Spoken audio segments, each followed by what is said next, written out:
The stagecoach lurched violently as lightning split the black sky above Snowflake, Arizona. And Faith Oleander pressed her trembling hands against the leather seat, wondering if she would die before ever meeting the man who had paid for her passage west. Rain hammered the roof like bullets, and the wind screamed through every crack in the wooden frame, carrying with it the scent of wet earth and something else, something that smelled like fear and desperation mixed together. She had left Philadelphia 3 weeks ago with nothing but a carpetbag, a worn Bible, and a letter from a rancher named Warren Nichols who needed a wife. And now, as the storm raged around her, Faith wondered if God had finally decided to punish her for running away from everything she had ever known. The driver shouted something she could not hear over the thunder, and then the stagecoach tilted dangerously to one side. Faith screamed as her body slammed against the wall, her carpetbag tumbling across the floor and spilling its meager contents. The photograph of her mother scattered across the wet floorboards along with 2 spare dresses, a hairbrush, and the letters from Warren that she had read so many times the paper had gone soft at the creases. She scrambled to gather everything as the coach righted itself, her heart pounding so hard she thought it might burst through her ribs. She was 23 years old and had never been more terrified in her entire life. Back in Philadelphia, she had worked as a seamstress in a factory where the air was thick with lint, and the foreman had wandering hands. When her aunt had died last winter, leaving Faith alone in a city that chewed up young women and spit them out broken, she had seen the advertisement in the newspaper. Respectable rancher in Arizona Territory seeks wife. Must be of good character and willing to work. Faith had stared at those words for 3 days before finally writing a response, her hands shaking as she formed each letter. Warren Nichols had written back within a month. His letters were simple, straightforward, telling her about his ranch outside Snowflake, about the cattle and horses he raised, about the home he had built with his own hands. He never wrote anything flowery or romantic, but there was something solid in his words, something that made Faith think perhaps here was a man she could trust. He had sent money for her passage and told her he would meet her at the stage station on the 15th of August, 1882. That was today, assuming she survived this storm. The stagecoach suddenly jerked to a complete stop, and Faith heard the driver shouting again, his voice high with panic. She pushed open the leather curtain covering the window and peered out into the darkness. Rain lashed her face immediately, cold and stinging, but she could just make out the driver climbing down from his seat, his movements urgent. Then she saw why they had stopped. The road ahead had turned into a river of mud, and a massive cottonwood tree lay across their path, its roots torn from the earth by the wind. "We cannot go forward," the driver yelled at her through the rain. "The bridge is out ahead anyway. You will have to walk into town from here." Faith stared at him in disbelief. "Walk in this storm? How far is it?" "Maybe 2 miles. I cannot risk the horses in this mud. Take your things and go." She wanted to argue, to beg him to wait until the storm passed, but she could see from his face that it would do no good. With trembling hands, she gathered her belongings back into her carpetbag, shoving the wet photograph of her mother deep inside. She pulled her shawl over her head, knowing it would provide little protection against the downpour, and climbed out of the coach. The moment her feet touched the ground, she sank ankle-deep in mud. The driver handed down her small trunk, dropping it carelessly so that it splashed into a puddle. Before she could say anything, he was already turning the coach around, the horses straining against their harnesses as they fought to find purchase in the slick earth. Within moments, the stagecoach had disappeared back down the road, leaving Faith alone in the storm with nothing but her carpetbag, her trunk, and 2 miles of flooded road between her and Snowflake. She stood there for a long moment, rain soaking through her dress and plastering her hair to her skull.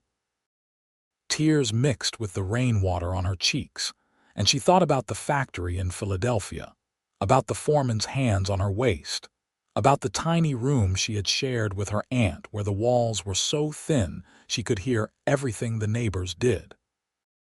She had come west looking for something better, for a chance at a life that did not involve slowly dying in a factory or selling herself on street corners when the money ran out. And now she was going to drown in the mud of Arizona territory, alone and forgotten. "No," she said out loud, her voice barely audible over the storm. "No, I did not come this far to die in the mud." She grabbed the handle of her trunk and began to drag it through the muck. It was heavy, filled with the few precious things she owned, and within 10 steps her arms were already aching. The wind tried to tear the shawl from her head, and lightning continued to crack across the sky, illuminating the landscape in brief, stark flashes. She could see nothing but mud and rain and darkness. Faith walked for what felt like hours but was probably only 30 minutes. Her dress was completely soaked, heavy with water and clinging to her legs, making each step a battle. Her hands were raw from gripping the trunk handle, and her shoes had long since filled with mud. She had lost all feeling in her toes.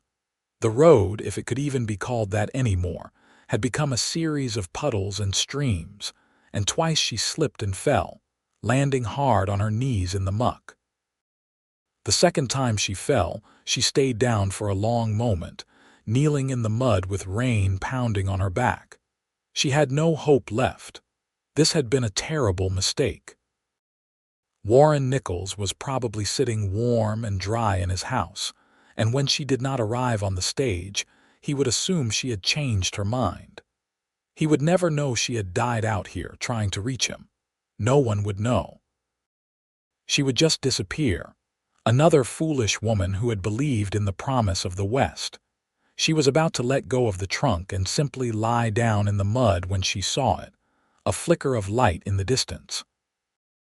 At first she thought it was just another lightning strike, but then it appeared again, steady and golden. A lamp. Someone had lit a lamp, which meant there was a house, which meant there was shelter. Faith forced herself to stand, grabbing the trunk with both hands. The light was not on the road but off to the side, maybe a quarter-mile across open ground. She did not care. She began to drag her trunk toward that light, stumbling over rocks and splashing through water that was sometimes ankle-deep and sometimes up to her knees. The light grew brighter and she could see the outline of a house, a barn, a fence. A ranch. She reached the fence and tried to climb over it, but her dress caught on the wood and she heard it rip. She did not care about the dress anymore. She pulled herself over, leaving the trunk on the other side because she could not manage to lift it. She would come back for it if she survived the night. The house was only 50 feet away now, the lamp burning in a window like a beacon. Faith reached the porch and collapsed against the door, pounding on it with both fists. She tried to call out, but her voice was gone, stolen by the wind and rain. She pounded again, harder, desperately, and then the door suddenly opened inward and she fell forward into warmth and light. Strong hands caught her before she hit the floor. She found herself looking up into the face of a man with dark hair and gray eyes that seemed to see right through her. He was tall and broad-shouldered, wearing a simple work shirt and denim trousers, and there was mud on his boots as if he had just come in from outside himself. "Please," Faith managed to whisper, her teeth chattering so hard she could barely form words. "Please help me." The man did not hesitate. He lifted her as if she weighed nothing and carried her further into the house, kicking the door shut behind them. The sudden absence of wind and rain was so shocking that Faith started to cry, great heaving sobs that shook her entire body. "You are safe now." the man said, his voice deep and calm. I have got you. He set her down in a chair near a stone fireplace where a fire burned hot and bright. She could not stop shaking, her whole body convulsing with cold. The man disappeared for a moment and returned with an armful of blankets. He wrapped them around her shoulders, tucking them in carefully, and then he knelt in front of her, his gray eyes full of concern. "What is your name?" he asked gently. "Faith," she managed through chattering teeth. "Faith Oleander. I was supposed to meet Warren Nichols. The stage could not make it. I walked. I did not know where else to go." Something changed in the man's face, a flicker of recognition and then something else, something that looked almost like relief.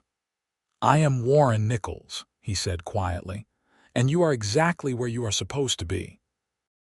Faith stared at him, unable to process his words at first.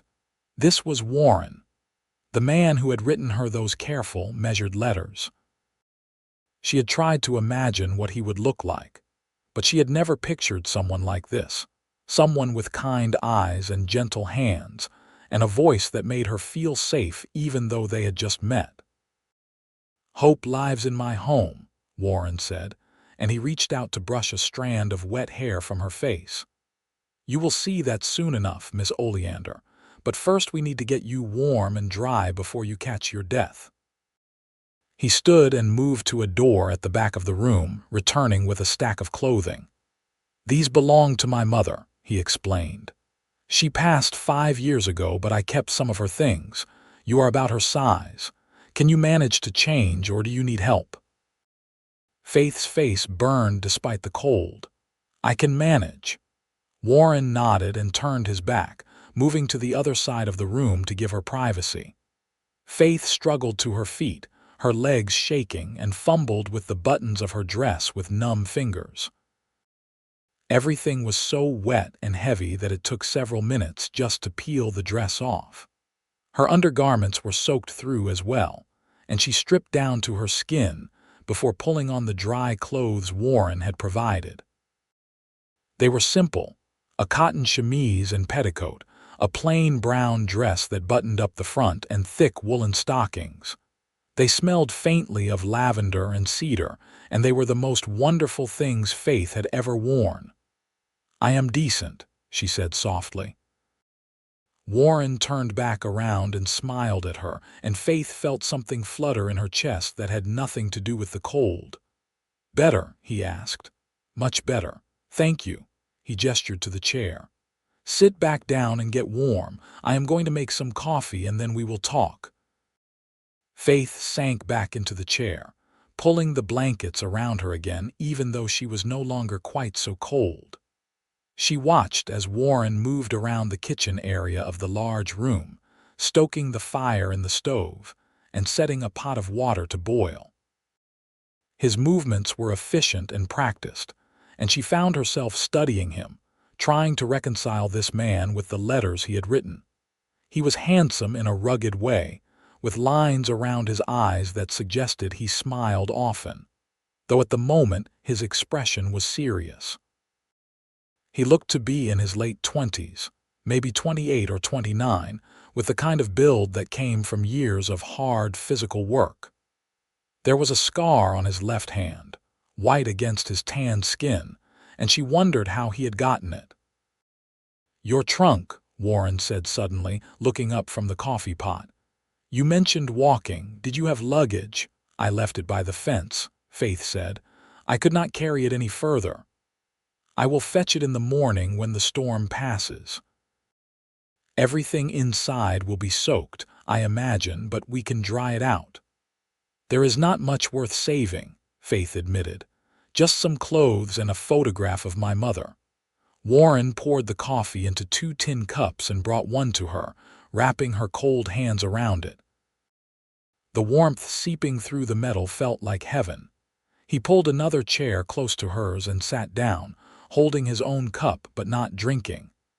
"I waited at the stage station for 3 hours, he said quietly.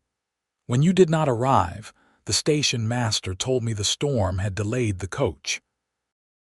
I thought perhaps you had decided not to come after all." Faith looked into her coffee. "I thought about it," she admitted. "Every day on the journey, I wondered if I was making a mistake. I did not know anything about you except what you wrote in your letters. And now you are here in my house, wearing my mother's clothes, and you still do not know anything about me," Warren said. There was no accusation in his voice, just a statement of fact. "I know you came out in this storm to wait for me," Faith said, looking up at him. "I know you opened your door when I knocked. I know you gave me dry clothes and made me coffee. That is more than I knew this morning." Warren smiled, and it transformed his whole face, making him look younger and lighter. "That is a fair point. So what do you want to know, Faith Oleander?" She took a sip of coffee, feeling the warmth spread through her chest. "Why did you advertise for a wife? A man like you with a ranch and a home, surely there are women in Snowflake who would be interested." Warren was quiet for a long moment, staring into the fire. "There are 4 women of marriageable age in Snowflake," he said finally. 2 are already spoken for. One is the daughter of a man I had business troubles with, and the last one made it very clear she finds me too rough for her tastes. Besides, I wanted someone who chose to be here, someone who was not just marrying me because I was the only option available." "And you think I chose to be here, did you not?" Warren asked, his gray eyes meeting hers. Faith considered the question honestly. "I chose to leave Philadelphia. I chose to take a chance on something different. Whether I chose you specifically or just the idea of you, I am not sure yet." "That is honest," Warren said, and he sounded almost impressed. "I appreciate honesty, Faith. It is in short supply sometimes." "Then I will be honest with you about something else," Faith said, setting down her coffee cup. "I have very little money, no family left alive, and the only skill I have is sewing. I came west because I was desperate, not because I am particularly brave or adventurous. If you want to send me back to town in the morning and find someone else, I will understand." Warren set down his own cup and leaned forward, his elbows on his knees. "Faith, do you know what I saw when I opened that door tonight? I saw a woman who had walked 2 miles through the worst storm we have had in 3 years, dragging her trunk behind her, refusing to give up. You say you are not brave, but I think you are one of the bravest people I have ever met." Tears stung Faith's eyes again, but this time they were not from cold or fear. "I was lying in the mud ready to die," she whispered. "I had given up, then I saw your light." "But you got back up," Warren said gently. "That is what matters. And as for sending you back, I will do no such thing unless you want to go. You came here to marry me, and I intend to honor that agreement if you are willing. But we do not have to rush. You can stay here, get to know me, get to know the ranch and the town. If after a few weeks you decide this is not what you want, I will arrange for your passage wherever you want to go." Faith studied his face, looking for any sign of deception or hidden motives, but she saw only sincerity. "Where would I sleep?" she asked, because it seemed like an important question.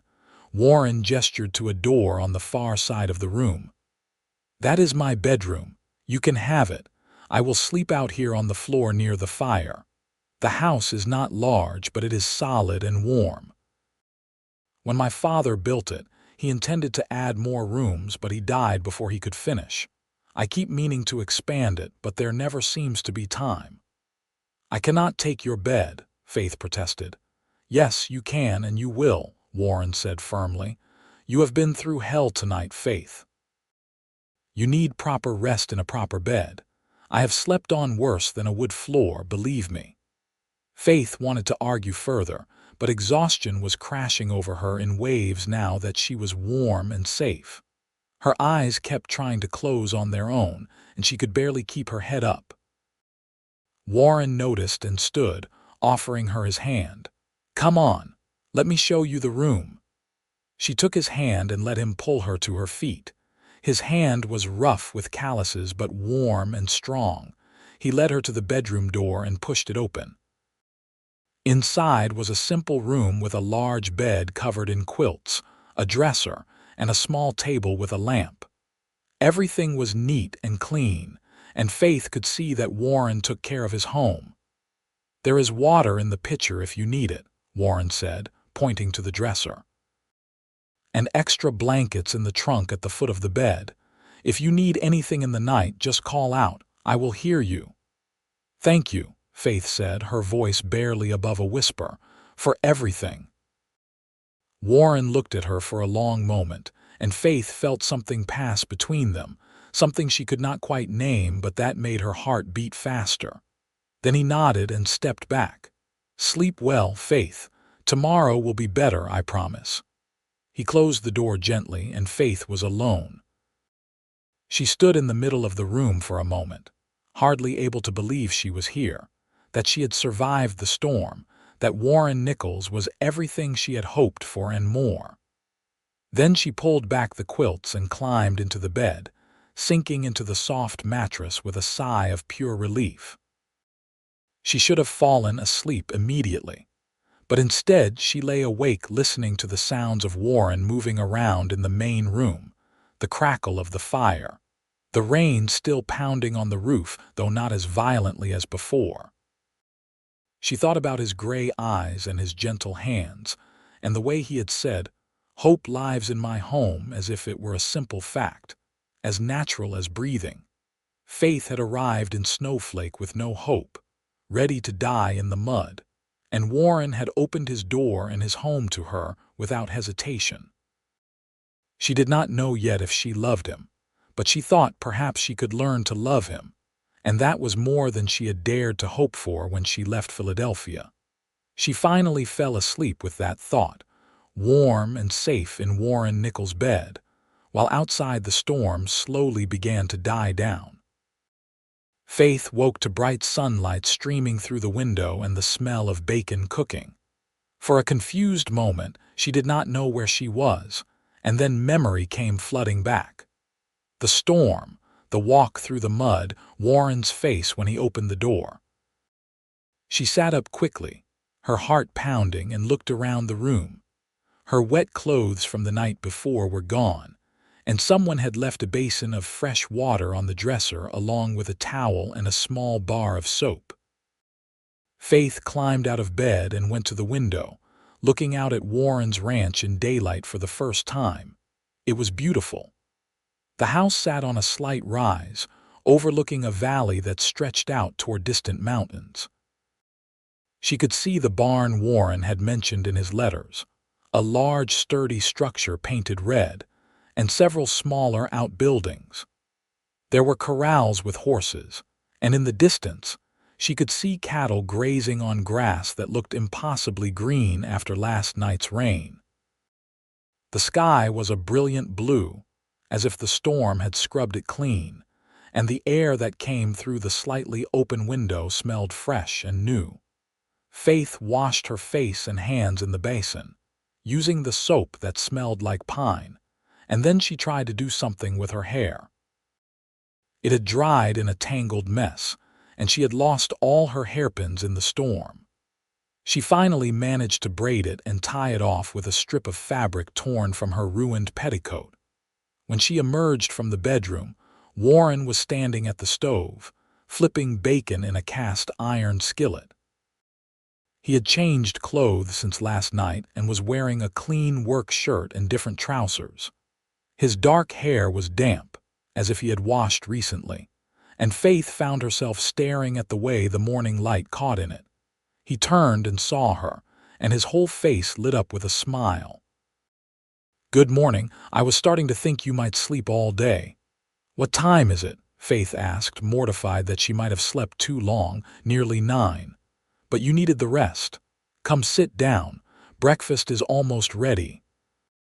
Faith moved to the table, which was set for two with simple plates and utensils. "You did not have to cook for me." "I have to eat too," Warren said with a shrug. "And I have been cooking for myself for 5 years. It is nice to have someone to cook for."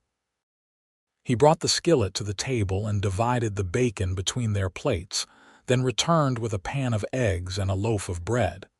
"It is not fancy, but it will keep you going." They sat down to eat, and Faith discovered she was ravenous. She could not remember the last time she had eaten a real meal. On the stagecoach, there had been only hardtack and dried meat at the way stations, and before that her meals in Philadelphia had been meager at best. Warren watched her eat with obvious satisfaction. "I retrieved your trunk this morning," he said. "Everything inside was soaked, but I have it all hanging up to dry in the barn. The photograph you mentioned, the one of your mother, the frame was cracked, but the picture itself is not too damaged. I think it will be fine once it dries." Faith felt tears prick her eyes again. She seemed to cry at everything now. "Thank you. That photograph is all I have left of her." "When did she pass?" Warren asked gently. "When I was 16. Influenza. My father died when I was a baby, so I went to live with my aunt after Mama died. Then my aunt passed last winter and I was alone." "I am sorry," Warren said, and he sounded like he meant it. "Losing family is hard. I lost my father when I was 18 and my mother when I was 23. I understand what it is like to be alone." Faith looked at him across the table, this man who had also lost everyone he loved, and she felt a connection forming between them, fragile but real. "Is that why you advertised for a wife? Because you were lonely?" Warren considered the question while he chewed a piece of bacon. "Partly," he admitted.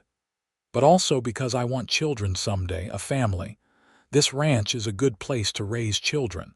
It is beautiful and the land is fertile, and Snowflake is a decent town with good people. I want to build something here that will last, something I can pass down. But I could not do that alone." "And you think I can help you build that?" Faith asked. "I think we can help each other," Warren said. "You needed a new start and I needed a partner. That seems like a fair trade to me." Faith pushed eggs around on her plate, thinking. "In your letters, you said you raised cattle and horses. How large is the ranch?" 300 acres, Warren said. "Not huge, but big enough. I run about 200 head of cattle and I have 12 horses right now, including a mare that is due to foal any day. I also have chickens and a milk cow. Most of the cattle I sell to the Army fort about 40 miles north. The horses I breed and train, some I sell, some I keep. You manage all of this yourself, mostly. I hire extra hands during roundup and branding, but day to day it is just me. It is a lot of work, but I love it. Every morning I wake up and this is mine, this land and these animals. No one can take it away from me." There was something fierce in his voice when he said that, and Faith wondered what had happened to make him value ownership so much. She wanted to ask, but it felt too personal, too soon. Instead she said, "I do not know anything about ranching. I grew up in the city." "I figured as much from your letters," Warren said with a slight smile. "But you can learn, and there is plenty of work that does not involve cattle or horses. The garden needs tending, the chickens need feeding, there is cooking and cleaning and mending. I am useless with a needle. All my clothes have holes in them because I cannot sew worth a damn." Faith found herself smiling despite her nervousness. "I can sew. That I can definitely do." "Then we are already a good team," Warren said. He stood and began clearing the dishes. "Let me show you around the ranch. You should see what you are getting into." They spent the next 2 hours walking the property, and Warren explained everything with patience and obvious pride. He showed her the barn where his horses lived, introducing her to each one by name. There was a big bay gelding named Thunder, who was Warren's personal mount, a pretty paint mare named Sunshine, who had the sweetest temperament, and a large black stallion named Midnight, who was the father of most of Warren's horses. "Midnight is valuable," Warren explained as they stood at the stallion's stall. I bought him 3 years ago from a rancher in Texas who was going bankrupt. Cost me nearly everything I had saved, but it was worth it. His bloodline is excellent, and his foals are strong and smart. That mare I mentioned, Sunshine, she is carrying his foal. Faith watched as Warren stroked Midnight's nose, and the big stallion whuffed softly and pushed against his hand. They trust you, she observed. I have worked with horses since I was a boy, Warren said. My father taught me. He always said if you treat an animal with respect and kindness, it will repay you tenfold. He was right. They moved on to see the cattle, which were grazing in a large pasture. Warren pointed out the different breeds and explained his breeding program, but Faith barely heard him. She was watching the way he moved, confident and easy in his own body, and the way his eyes lit up when he talked about his animals. This was a man who loved what he did, who had built something from nothing, and she found herself admiring him more with every passing minute. After the tour, Warren brought her back to the house. I need to ride out and check the fence lines, he said. The storm last night might have brought down some posts. Would you like to come with me, or would you rather stay here?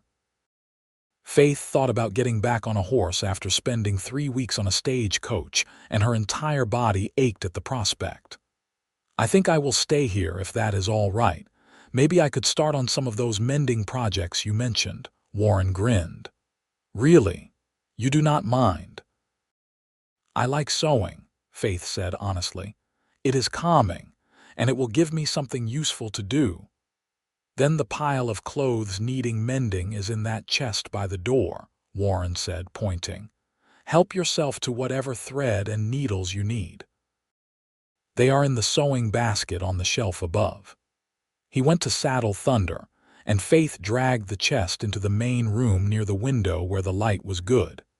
Inside she found at least a dozen shirts, several pairs of trousers, and even some socks that needed darning. She smiled, shaking her head. Warren had not been exaggerating when he said he was useless with a needle. She spent the afternoon mending, falling into the familiar rhythm of push and pull, watching the needle flash in the sunlight. It felt good to be doing something productive, something she was skilled at. As she worked, she looked around Warren's house, really seeing it for the first time. It was a simple space but well built and clean.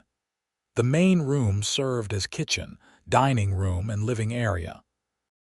There was the large stone fireplace, the wood stove for cooking, a sturdy table with 4 chairs, and several shelves lined with books.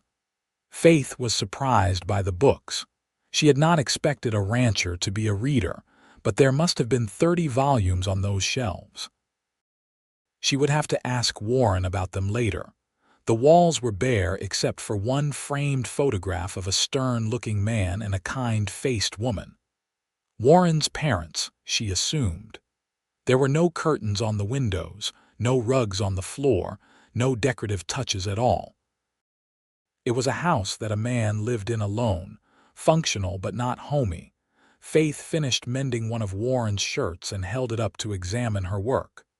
The tear in the shoulder was now invisible, closed with tiny, neat stitches. She felt a small flush of pride.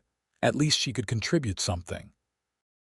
Warren returned just as the sun was starting to sink toward the horizon. He stomped his boots on the porch to knock off the mud and came inside, pulling off his hat. "How did your afternoon go?" he asked.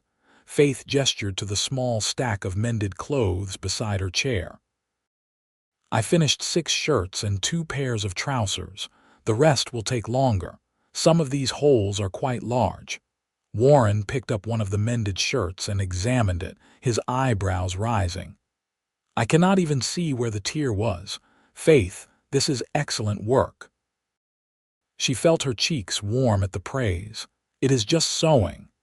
"It is a valuable skill," Warren corrected, "and I am grateful. These shirts would have cost money to replace." He hung the shirt carefully on a peg by the door. "I need to feed the horses and check on the chickens. Want to come help?" I can show you what needs to be done so you can do it when I am out working." Faith set aside her mending and followed Warren back to the barn. He showed her how much feed each horse got, where the grain was stored, and how to fill the water troughs. Then they went to the chicken coop, and Warren demonstrated how to scatter the feed and collect eggs from the nesting boxes. "The chickens lay pretty well," he said, pulling eggs from the boxes and putting them in a basket. "Usually get about 6 or 7 eggs a day. That is plenty for the two of us with some left over to trade in town." Faith reached carefully into a nesting box and withdrew a warm brown egg. The hen inside squawked at her indignantly but did not peck. "When do you go into town?" "Usually once a week, on Saturdays. Tomorrow, actually. We need supplies, and I figured you might want to see Snowflake, meet some people." The thought of meeting people, of being stared at as the mail-order bride who had come to marry Warren Nichols, made Faith's stomach twist with anxiety. But she knew she could not hide on the ranch forever. If she was going to live here, she needed to know the town and the people in it. "All right," she said, trying to sound braver than she felt. "I would like that." They finished with the chickens and walked back to the house together in the gathering dusk. The sky was painted with streaks of orange and pink, and the air had cooled to a perfect temperature. Faith could hear crickets starting to sing in the grass and somewhere in the distance a cow lowing. "It is so quiet here," she said softly. "In Philadelphia, there was always noise. People shouting, wagons rattling, factory whistles. It never stopped." "Does the quiet bother you?" Warren asked. Faith shook her head. "No, I think I could get used to it very quickly." They ate dinner together, a simple meal of stew that Warren had made the day before, and then Warren pulled out a battered checkerboard. "Do you play?" he asked. "My father taught me when I was little," Faith said, "but I have not played in years." "Then let me refresh your memory," Warren said with a grin. They played 3 games and Warren won all 3, but Faith came close on the last one. They laughed and teased each other, and Faith realized she was having fun, more fun than she had had in years. Warren was easy to talk to, quick to smile, and he listened when she spoke as if everything she said mattered. When the fire burned low and Faith started yawning, Warren stood and stretched. "You should take the bed again tonight," he said. "Warren, I cannot keep taking your bed," Faith protested. "This is your home. You should sleep in your own room." "We will work out a better arrangement soon," Warren said. "But for now, please just humor me. I want you to be comfortable."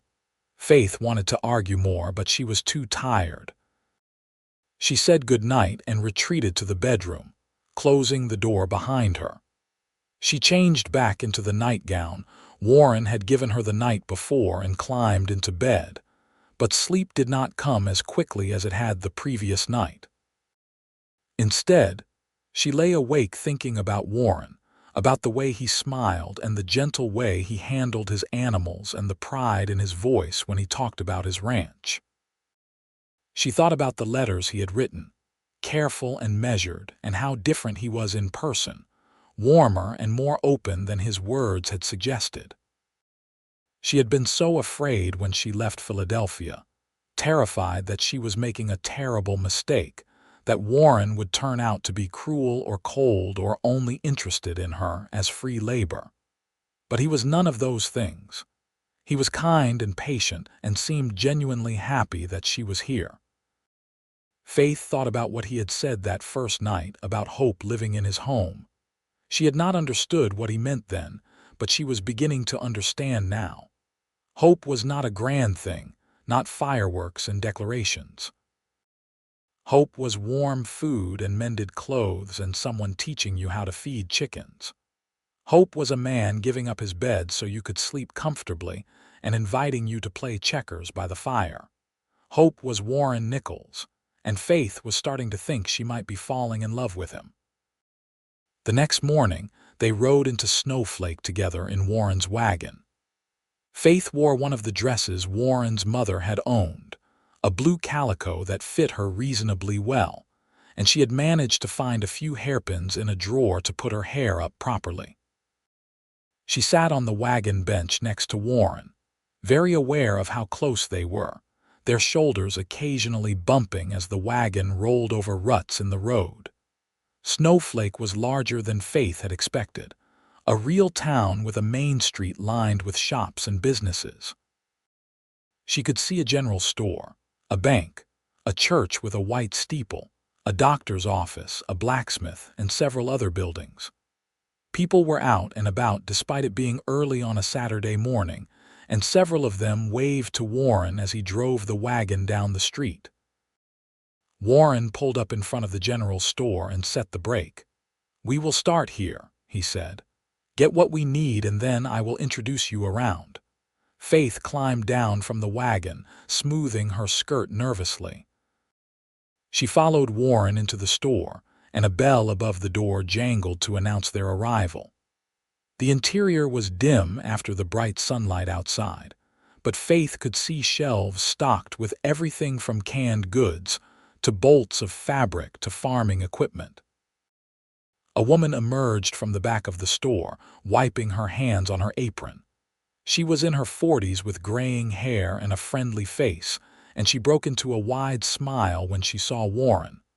"Warren Nichols, as I live and breathe," she said. "We heard you were expecting a bride. Is this her, Mrs. Patterson?" "This is Faith Oleander," Warren said, and Faith could hear the pride in his voice.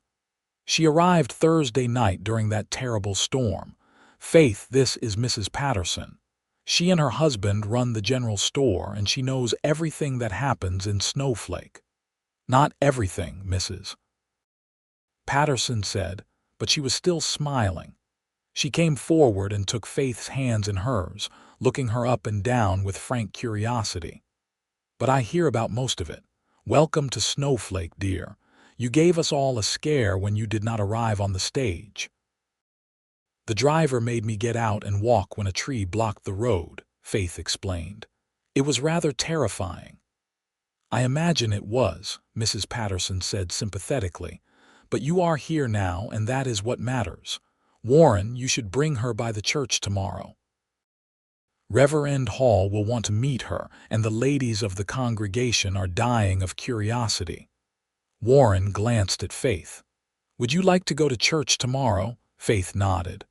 "I would. I have not been to a proper service in months." They spent the next hour in the general store, selecting supplies they would need. Warren bought flour, sugar, coffee, and other staples, and he insisted that Faith pick out fabric to make herself new dresses. "You cannot keep wearing my mother's clothes," he said. "Choose whatever you like." Faith selected 3 lengths of fabric, nothing fancy but good sturdy cotton in colors that she liked. Mrs. Patterson also talked her into buying thread, more hairpins, and a new pair of shoes since Faith's had been ruined in the storm. As Mrs.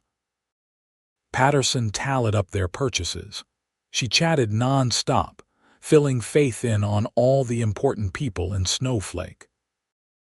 There was Dr. Martin, who had delivered half the babies in town, Sheriff Coleman, who kept the peace, the Hendersons, who ran the hotel, and the Morgans, who owned the largest ranch in the area. "The Morgans are good people," Mrs. Patterson said.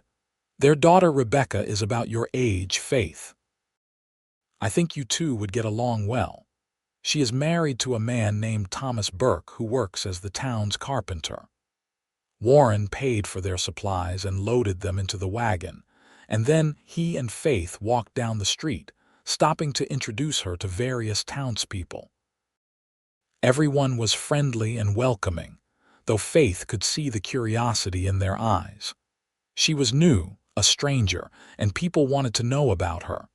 They were just about to head back to the wagon when a woman's voice called out, "Warren Nichols, is that you?" Faith turned to see a woman about her own age hurrying toward them. She was pretty in a delicate way, with blonde hair and blue eyes, and she was dressed in a fine green dress that must have cost more than everything Faith owned. Warren's face tightened slightly, and Faith saw him take a small step back. "Miss Morgan," he said politely. "How are you?" "I am well," the woman said, but her eyes were on Faith, cold and assessing. "Is this the mail-order bride we have all heard about?" There was something dismissive in the way she said mail-order bride, as if Faith were a piece of furniture Warren had ordered from a catalog. Faith felt her spine stiffen. "This is Faith Oleander," Warren said, and his voice was firm. "My fiancée. Faith, this is Constance Morgan." Constance smiled, but it did not reach her eyes. "How nice for you, Warren. I am sure you will be very happy together." She looked Faith up and down slowly. "That is a lovely dress. Is it new?" "It belonged to Warren's mother," Faith said, refusing to be ashamed. "Mine was ruined in the storm." "Oh, how unfortunate," Constance said, though she sounded anything but sympathetic. "Well, I suppose it is practical. Warren always did prefer practical things to beautiful ones." She turned her attention back to Warren. "My father wanted me to tell you that he is still interested in buying your water rights to the creek. He is prepared to make a very generous offer." "I am not interested in selling," Warren said flatly. "I told him that last month, and my answer has not changed." Constance's smile turned sharp. "Father always gets what he wants eventually, Warren. You would be wise to remember that." She nodded at them both. "Enjoy your day." She swept away, her skirt swishing, and Faith sent,